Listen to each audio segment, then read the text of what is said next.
Mapagpalang hapon mga kaibigan. Ayan, napakaganda ng langit po mga kaibigan. Nandito is alas 4 pero tas pakadyo ang adlaw. Ayan. Ayan guys, ano na guys yung palay natin. Lumabas na talaga yung ano guys, after ilang araw na umulan. Yan guys, oh. Medyo mainit to guys, kaya hindi masyado makita. Oh, almost there.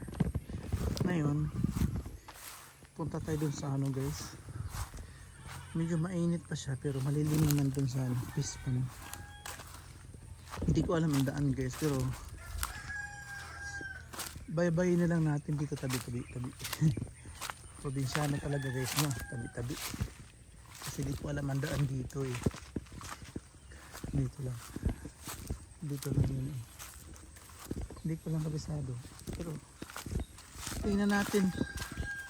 Makakarating. Malapit na naman guys. Mga ilang 5 minutes lang naman. Diyan lang naman banda. Oh. Uy, may butas pala dito.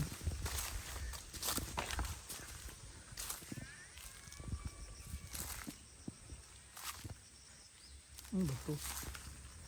Ano dito? Tubig. Yan. May lalim dito. Parang may baka dito. Ano ba ito? Yan guys. Oh. May mga ano na guys. Medyo hindi malinis yung ano dito guys. Kasi gawa na hindi natapos ng kapatid ko dahil ano kaya ito? Ano tawag nito? Ng mulan. Ayan. Nag-isip ako pa. Kaya ako daan nito. Ikot dito. Kasi ikot ng dito guys kasi masukal yung daan dun. Kaya dito na lang tayo sa hanggang sa nalinis ng kapatid ko. Ayan. Medyo madumi yung dito guys. Yun sa kabila yung kapitbahay namin guys, yung palay nila. Maganda na. So, itawid tayo doon para makita ninyo yung sa kabila. Kasi ito yung hanggang doon yung sa doon sa may saging. Yung saging na yan, teka, zoom in natin. Okay. Paano ba? Hanggang dyan. Yan ang palay namin. Saka doon sa may naglakad. Yung may naglakad na yan, hanggang dyan. Dito. Tapos diyan hanggang sa may yung pag ganon, pag ganyan. Yung pahaba na yan, hindi na yan sa amin. Hindi na yan kabilang sa akin. Ito, maganda na bunga pala dito. Ito yung tawag na ano eh. Ano ba tawag dyan sa matubig ditong lugar? Malaalanap na yun. Yan guys. Yan. Ito, ganyan pataas hanggang doon sa taas. Yan.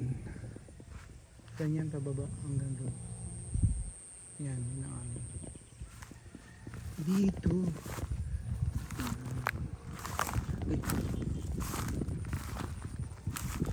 Dito sa tawag nito, kailangan ng suporta ng tubig dito guys kasi natutuyan, di katulad dito na may tubig siya. Oh.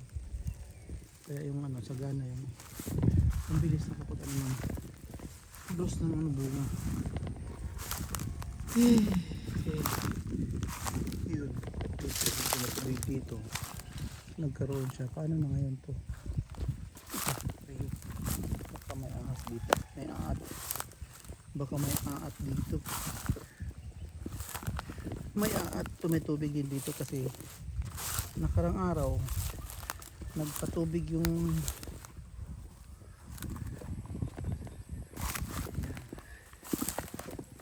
medyo nakuhol yung banda dito. Napanot. Ay, sorry po.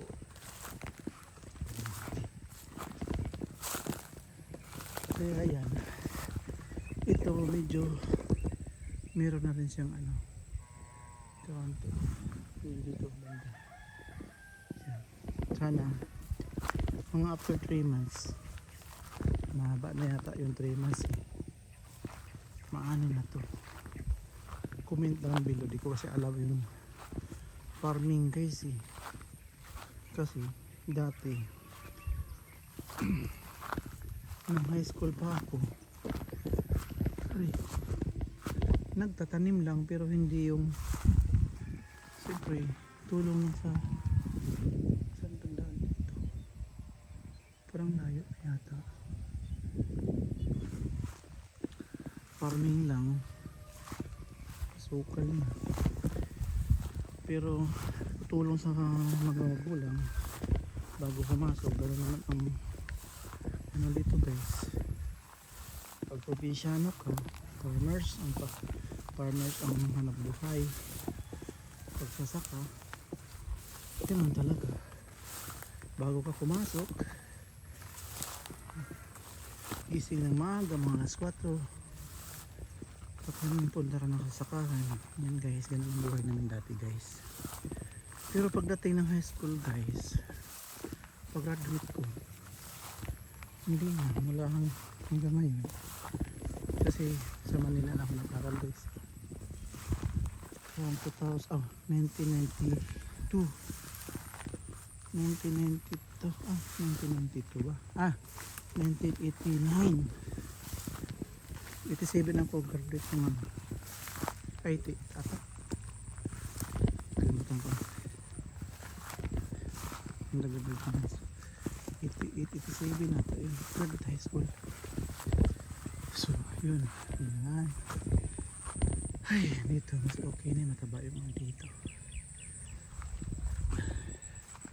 yan medyo maano dito kasi natapos ang kapatid ko kawawa din yung kapatid ko kasi guys wala na guys eh hindi na talaga ako makalalay sa kanya pagdating sa ganito guys dahil hindi ko sabihin guys kung anong dahilan hindi kunting pagod ko lang guys wala na kinagabihan susumbungin na naman ako ano tsaka yung ay slide pa yung pinaka ano ko problema ko guys talagang hindi na talaga siya na yung sa kamay ko kaya yun ang pinaka dahilan kung bakit talaga nag-decide ako ng umuwi gawa ng yan medyo maano yan guys yan ang buhay view dito yan yan kulimlim na naman mamayang gabi yan ulan na naman yan ang probinsya guys yan ganda na ang mga view yan balik ka sa number guys balik tayo sa topic yan yung time na sa ano guys November o nang atake ko November first week ata so nagano ako ng mga 2 araw 3 araw ata yung pahinga ako dahil sa ginawa ng doktor doon yung kamay ko nung itinakbo ang sarili ko ako lang ang takbo sarili ko guys walang iba pagkakaroon ng malay sa akin nung bumagsak ako nung nagkamalay ako akong tumakbo sarili ko kumuha ko ng taxi from Dubai to Ajman kasi ang doktor ko is nasa Ajman yun yung doon ako nagtagal ng 7 years sa Ajman so meron akong doktor doon so alam niya kung ano yung ano so that time hindi ko na napag-isip-isip ko na kung tutuloy pa ako ng Ajman sa doktor ko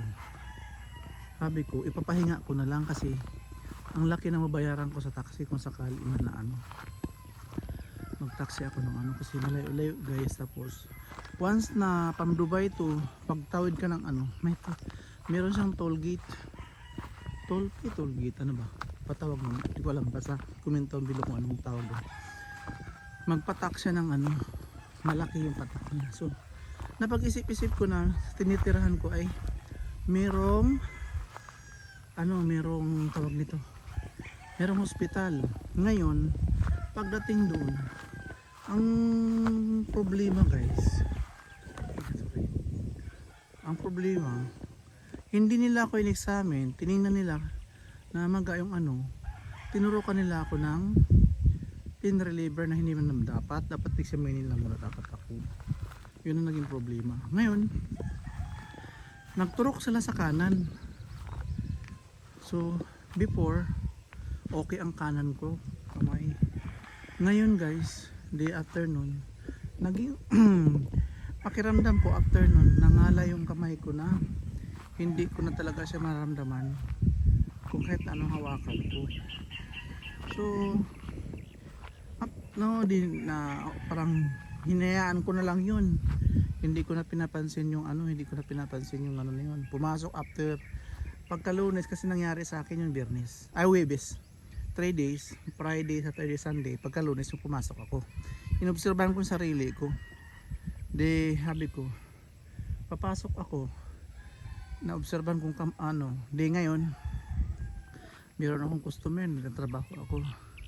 Tuwing kakapit ako guys, yung mga bagay na hahawakan ko, nahuhulog na hindi ko alam. So ngayon, nag-file ako ulit ng yun, November 17. Hindi na ako pumasok. Nag-file ako ng sick leave ng 48 days. 48 days. So, yun? Balik nun 11 ng January. Pero, nag-file ako ng sick leave ng ganun. Pero, kumuha ako ng ticket pa uwi ng Pilipinas. Saka pag-decide na kumuwi ako. Yan guys.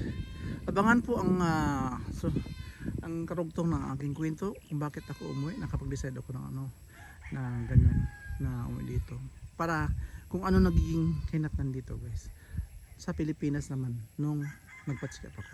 Okay guys, maraming salamat sa inyong pagsubaybay sa aking YouTube channel. Have a blessed day.